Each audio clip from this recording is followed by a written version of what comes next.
when I was thinking back after the last couple of months, I realised there was so much that has been going on that's to be thankful for.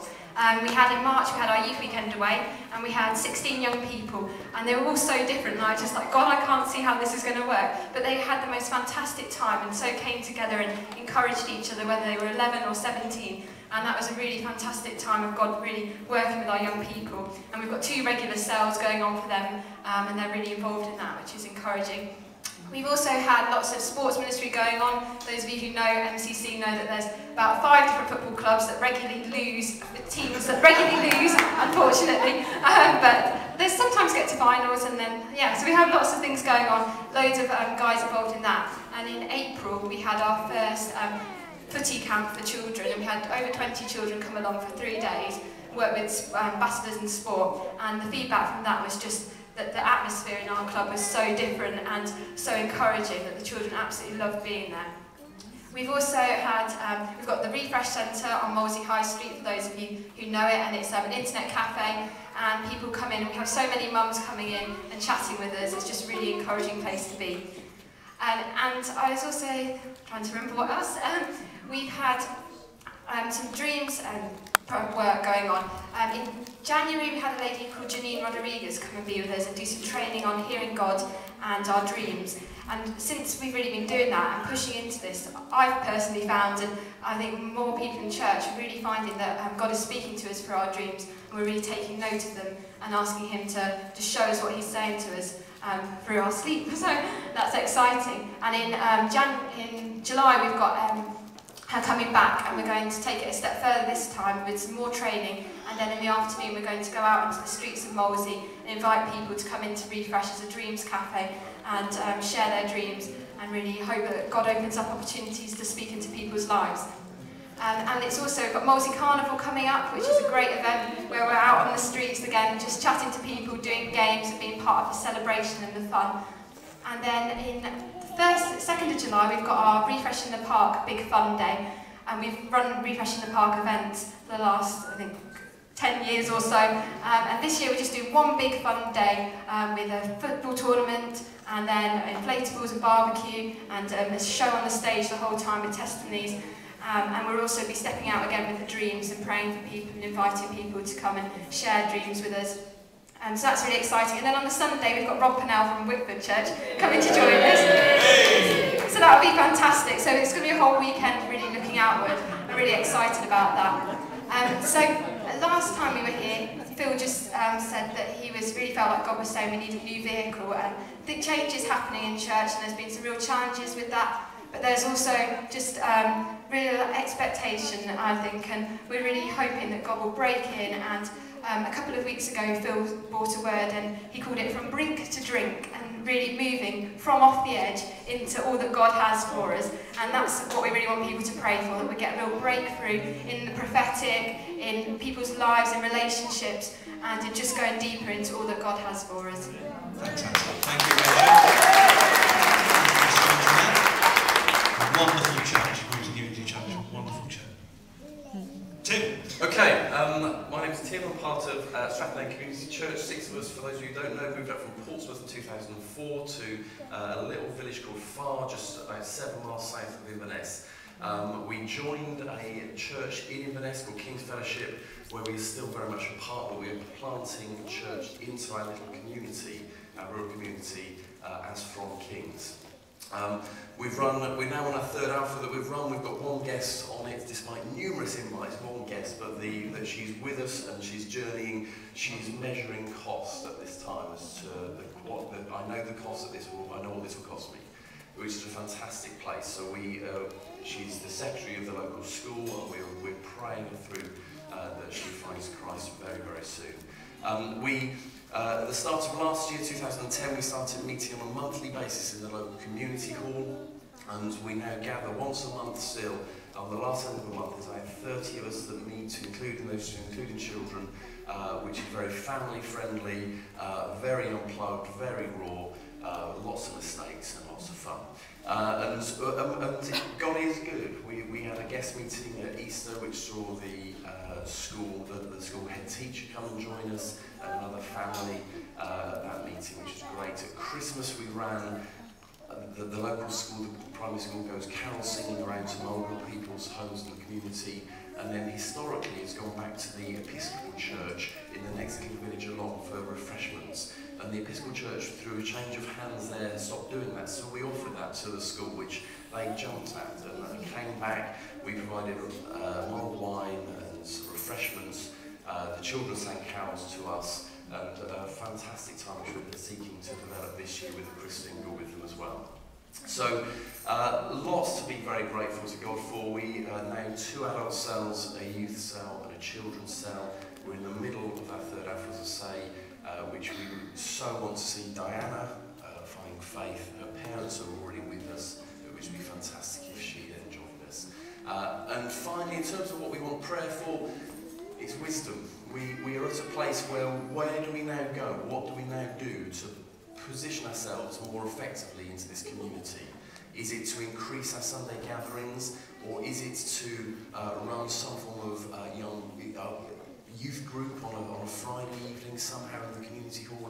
What do we do? What is our next access point? And so wisdom for that would be great. With another hat on, slightly oddly, I've just been asked to say a couple of things about DNA, which both Pete, myself and Hannah, there she is, right in front of me, both work for DNA, part of its discipleship programme. And just to update you again with some exciting things that we have been aware of, that the flavour of God we somehow seem to have tipped into, which we're so humbled by but so grateful by. In the past few weeks, we have had conversations with several organisations that have approached us. Yes. And as of the middle of April, the Baptist Union of Great Britain has taken on DNA as its year-out provider.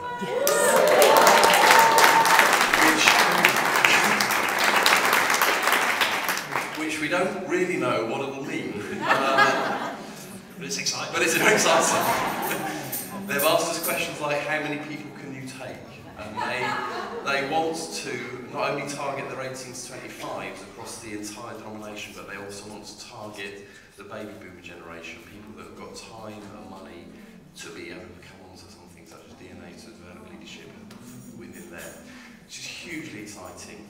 Urban Saints, formerly Crusaders, have just made public that we are their gap year provider. 800 Urban Saints groups around the country, which they are now targeting for people to come onto DNA, and we're in an active conversation with 5 other organisations, which you would know that have approached us to kind of say, we would love to explore partnership with you. We don't know where those will go, they may come to nothing, but please do pray for us. And finally, we've been aware for some while that the levels of accreditation that we have are we feel are under-accredited for what we actually deliver.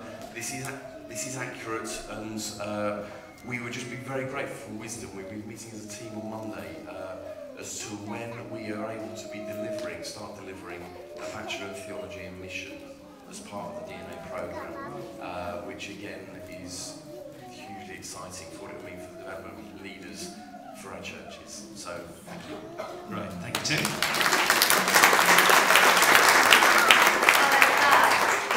Pauline.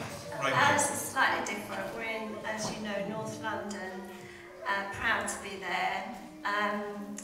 We say that we're a church for people who nobody wants, but actually I say they're the cream of the earth. And that's who we're with and that's who we work with. I'm sorry that you always get me at things like this. Angela's trying so hard. One, I love you too. And especially your eggs. And, but one day there'll be an old bus with a watch full of dishevelled people, all different colours, sizes, loads of kids. Probably we'll get them here. We'll keep trying, but they're everywhere. And to get them to come to something out of London, sometimes it's not easy. Glastonbury, yes, but not. But we'll get there. So next year we're meeting Glastonbury. But we do, as a group of people, honour our roots and always will. It's really important. But I could tell you lots of things. Look at the website, NLM or PCC, and you can community. However, our latest testimony is that my phrase is this year that God is the greatest network there is. Last year I tried to, because I found myself in a meeting with MPs and what have you, and realised that as a church we need to move forward and work with trafficked people in our area, and there was so much of this going on, and revelation of what was happening. So we've got a home already and everything to work with trafficked young people. That's our next stage. However, to get funding and what have you, it costs lots of money. And last year I tried to network with people, no good. New Year's Eve, I know clearly, and I was not drunk, I know clearly that God said to me, Pauline, spend the month of January for all the organisations you represent and network. So I said, okay, I don't really like doing that, it's all talk, but I'll do it. On January the 6th, I know that because that's my birthday. Lots of you know Jeff and Kaylin because they came up with Spent Birthday, and I said, Jeff, I need a name. He gave me a name. And the next day, the lady rang me, thank you, Jeff, and she opened so many doors. Now, social services, as lots of you know, all the funding's gone and people are losing the funding. There were 4 big providers that were going to go for funding for human trafficking. 3. And within a week, I don't know how, calling us was, can we meet you, we want to talk to you. They were all the 3 providers going for the money, the big funding from the Ministry of Justice. Ended up in the meetings and everyone said there's other providers going for this, but this is blah blah, we're going for this. Every one of them, and I was meeting with all of them, didn't say anything, but every one of them said, if we get the money, we want to partner with you, right? So that was amazing, especially the last one. It was in Sheffield, and we'd already got 2 partners. I thought that might be enough. No, we'll do another one. And as we were going to Sheffield, I said, this is the last networking we're going to do. Walked in the door, and the lady said to me, we never meet anybody unless it's an open day. She said, for some unknown reason, I saw your name on an email. I said, I want to meet that lady. Bring her. And that happened with 3 of them. And they said, we want to partner with you if we get the money. So, the week before the funding was released, we were partnered with every one of them to get funding. I'll be quick. One more thing. The Salvation Army were one of them, and I thought it would be bonnets and trumpets, but it wasn't. It was a really dishy 21-year-old guy. And I was so amazed at what they were doing, and they were our favourites. Not because he was a dishy young guy, but just what they were into. Amazing, the Salvation Army. At 10:30 at night, got an email, the Salvation Army got the funding, so we partnered with them.